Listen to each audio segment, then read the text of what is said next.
جو میں نے ان کے اندر ایک اچھی چیز دیکھی اس حوالے سے، دو کام ہی مجھے ایک اچھے لگے ان کے جنہوں نے اپنی حکومت کے دوران کیے. ایک تو جو انہوں نے نیسکوم کا ادارہ بنایا ڈاکٹر سمر مبارک بند صاحب کی سربراہی میں 99-2000 کے اندر. پاکستان کی مختلف ڈیفنس جو آرگنائزیشنز تھیں وہ اسکیٹرڈ فارم کے اندر تھیں، ان کو ایک پلیٹ فارم پہ اکٹھا کیا، نیسکوم ادارہ بنایا، اس میں NDCB، PMOB، AWCB اور باقی ادارے. یہ ایک انہوں نے بہت اچھا کام کیا اور ہیوی بجٹ رکھا. پاکستان کا جو اٹامک پروگرام ذوالفقار علی بھٹو نے شروع کیا تھا اسے اپنے کلائمیکس پہ پہنچایا نواز شریف صاحب نے. پاکستان کا جو میزائل پروگرام بے نظیر بھٹو نے شروع کیا تھا اسے اپنے ایپیکس کے اوپر اگر کسی نے پہنچایا تو وہ پرویز مشرف صاحب تھے. یہ نیسکوم کا ادارہ بیسیکلی اسی میزائل ٹیکنالوجی کے حوالے سے ہی سارے معاملات لے کے چل رہا ہے. چونکہ میرا بھی تعلق رہا ہے اسی ادارے میں، ایک سب اس کی آرگنائزیشن NDC کے اندر، تو جتنی انفارمیشن ہم ایک پبلکلی شیئر کر سکتے ہیں اتنی تو ہم کر سکتے ہیں. باقی جو چیزیں وہ تو آپ کو پتہ ہے ایک کانفیڈینشیل ہوتی ہیں، وہ تو ہم ڈسکس نہیں کر سکتے. لیکن یہ ایک ان کی بہت بڑی کنٹریبیوشن تھی بجٹ کے پوائنٹ آف ویو سے بھی اور نیسکوم کے ادارے کو اسٹیبلش کرنے کے اعتبار سے بھی. 2002 کے اندر آپ کو پتا ہے انڈیا اپنی فوجیں لے کے بارڈر پہ آ گیا تھا اور بالکل ٹل نہیں رہا تھا. اس وقت دن رات ایک کر کے ہم بھی اس ٹیم میں شامل تھے الحمدللہ. پاکستان نے اس وقت غوری میزائل کا ایک تجربہ کیا اور وہ تجربہ ہمارے جیلم شہر سے ہی ہوا تھا، قلعہ روہتاس کے پاس، کیا جگہ کا نام ہے، ٹیلا جوگیاں سے. تو اس کی اتنی دھاگ بیٹھی کہ انڈین فوج پھر بیک فٹ پہ چلی گئی. پاکستان کے پاس اس وقت ڈیٹرنس جو ہے نا وہ پاکستان کا اٹامک پروگرام ہی ہے، ادروائز عددی اکثریت تو انہیں حاصل ہے. وہ ڈرتے ہیں تو ہمارے اس میزائل پروگرام سے. خالی اٹامک بم تو کوئی چیز نہیں ہے اگر آپ کے پاس میزائل نہیں ہے، کیونکہ میزائل کے بغیر آپ اٹامک ویپن کہیں پہ پھینک نہیں سکتے.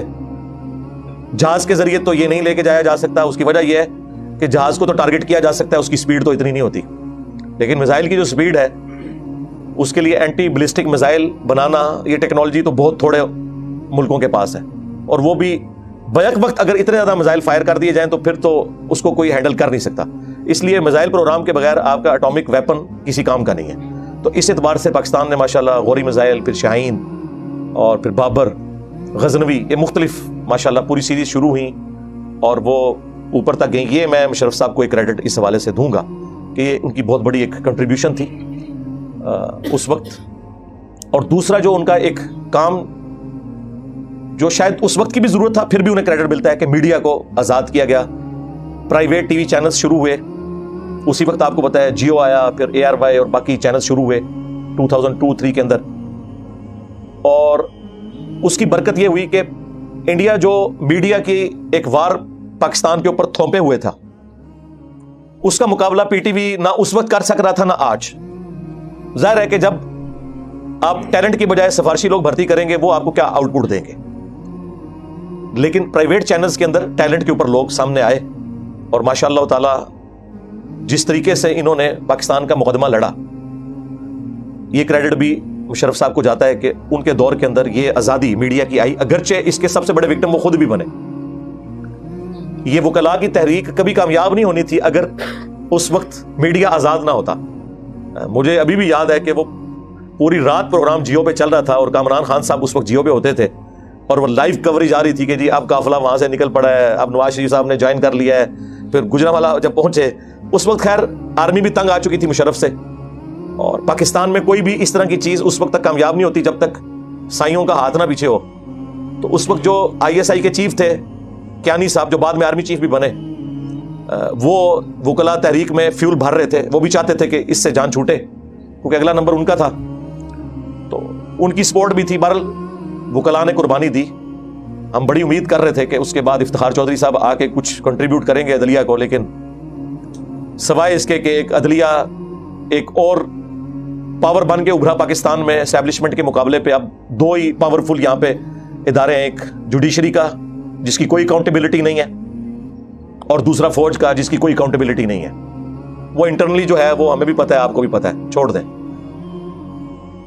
یہ دو ادارے بس. یہ جوڈیشری کو خود فائدہ ہوا کہ 9 بجے کے خبر ناموں میں ان کی خبریں آنا شروع ہو گئیں. اب وہ خبریں نہیں ہوتی ہیں, وہ عدالت نامہ ہوتا ہے. آج فلاں کو بیل مل گئی, آج فلاں کا کیس لگ گیا, اور وہ فلاں بھی وہ جو پولیٹیکل فگرز ہیں. غریب آدمی بیچارہ ذلیل ہو رہا ہے. ہاں, اس وقت بھی ذلیل ہو رہا تھا, اب بھی ذلیل ہو رہا ہے. بہرحال وہ وکلاء کی تحریک کی وجہ سے یہ سارا کچھ ہوا.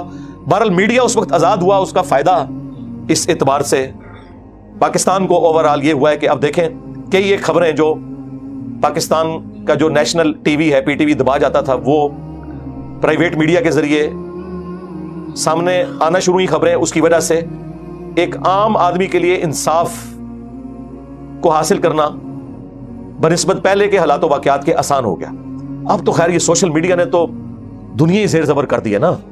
اب تو سوشل میڈیا وہ خبریں دیتا ہے, کیونکہ آپ کو پتہ ہے کہ اب تو پرائیویٹ میڈیا کو بھی انہوں نے کنٹرول کیا ہوا ہے, لیکن سوشل میڈیا کے اوپر تو کسی کا زور نہیں ہے. ہاں جی, یہ تو حقیقت بات ہے. یہ وہ جن ہے جس کے اوپر کوئی قابو نہیں پا سکتا. جو اس پہ قابو پانے کی کوشش کرے گا وہ خود اپنی عزت دھو بیٹھے گا. وہ آپ کے سامنے ہی ہے. سوشل میڈیا, ایک بندہ جس کی ٹانگ بھی زخمی ہے وہ اپنے گھر میں بیٹھ کے دیکھ لیں پورے ملک کے اوپر حکمرانی کر رہا ہے سوشل میڈیا کی برکت سے. آپ اختلاف کر سکتے ہیں عقائد و نظریات سے, مجھے بھی ان کی پالیٹکس سے اختلاف ہے, لیکن میں آپ کو اس کی طاقت بتا رہا ہوں, پاور بتا رہا ہوں. دوسری طرف سارے ادارے لگے ہوئے ہیں, گورنمنٹ لگی ہوئی ہے, لیکن اس چیز کا مقابلہ نہیں ہو سک رہا. تو یہ سوشل میڈیا اور پھر اسی دوران انٹرنیٹ سروس اور پھر یوٹیوب کا بھی ایک بوم آ گیا.